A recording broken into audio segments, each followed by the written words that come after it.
अब हर स्टेट अपने आप को एक इन्वेस्टमेंट डेस्टिनेशन के तौर पे अट्रैक्ट करने के लिए इन्वेस्टमेंट को परियोजनाएं निकाल रहा है, अपने कॉन्क्लेव कर रहा है, इन्वेस्टर समिट कर रहा है और बहुत सारे एमओयूज भी साइन हो रहे हैं।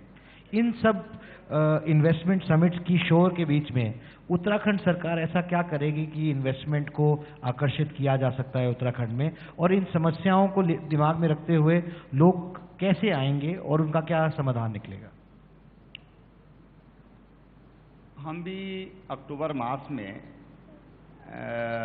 उत्तराखंड समिट कर रहे हैं और तमाम जो इन्वेस्टर्स हैं उनको हम यहाँ पर आमंत्रित कर रहे हैं। हमारे कुछ मिनी कॉन्क्लेव हैं, कुछ रोड शोज हैं, कुछ देश में हैं, कुछ राज्य में हैं, कुछ देश से बाहर भी हम लोगों ने ऐसे रोड शोज हमने तय किए हैं और उस पर हमारा काम प्रारंभ हुआ है। अभी राज्य में अभी 2 मिनी कॉन्क्लेव हमारे हुए हैं। हरिद्वार में हुआ है, टेहरी में हुआ है, परसों नैनीताल में है, फिर हमारा सिंगापुर में था, लेकिन सिंगापुर वाला आज ही खबर मिली कि सितंबर फर्स्ट वीक में उसको हम लोग वहाँ पर रोड शो करेंगे।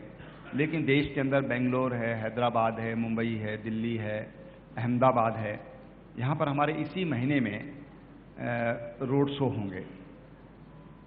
हम उन तमाम लोगों को यहाँ पर आमंत्रित कर रहे हैं। विशेषकर जो हमारा फोकस है वो सर्विस सेक्टर पर है। 13 डिस्ट्रिक्ट 13 न्यू डेस्टिनेशन, उस पर हम लोग काम कर रहे हैं, क्योंकि जितने भी हमारे डेस्टिनेशन थे वो आज सैचुरेशन पर आ गए हैं। वहाँ पर विस्तार की जो संभावनाएं हैं वो समाप्त हो गई हैं।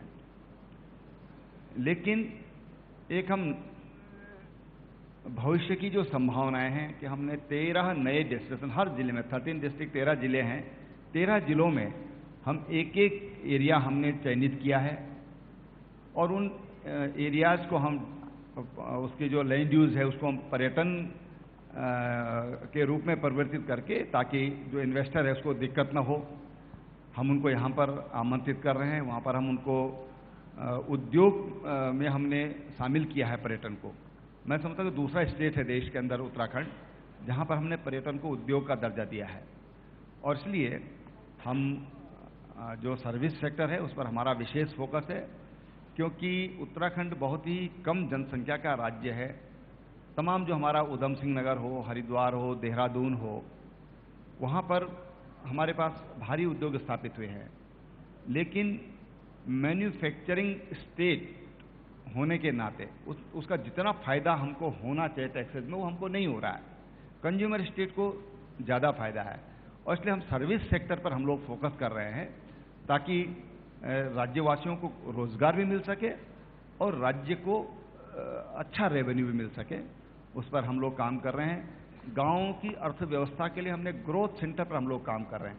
हमारी 670 न्याय पंचायतें हैं और 670 न्याय पंचायतों में हम ग्रोथ सेंटर स्थापित करेंगे। अब ग्रोथ सेंटर का आशय जो है वो कोई बहुत बड़ा नहीं है, बहुत बड़ा नहीं, लेकिन हम अधिकतम लोगों को उसमें रोजगार दे सकेंगे। गांव के जो स्थानीय लोग हैं उनको वहां पर रोजगार दे सकें। सपोज करिए पुलिस की वर्दी है, ये बाहर से बनकर आती है, नर्सेज की ड्रेस है, डॉक्टर्स की ड्रेस है, ये बड़े बड़े ठेकेदार इसको बनाते हैं।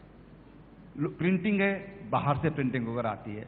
हम चाहते हैं कि इसको हम लोकल स्तर पर इस चीज को तैयार करें।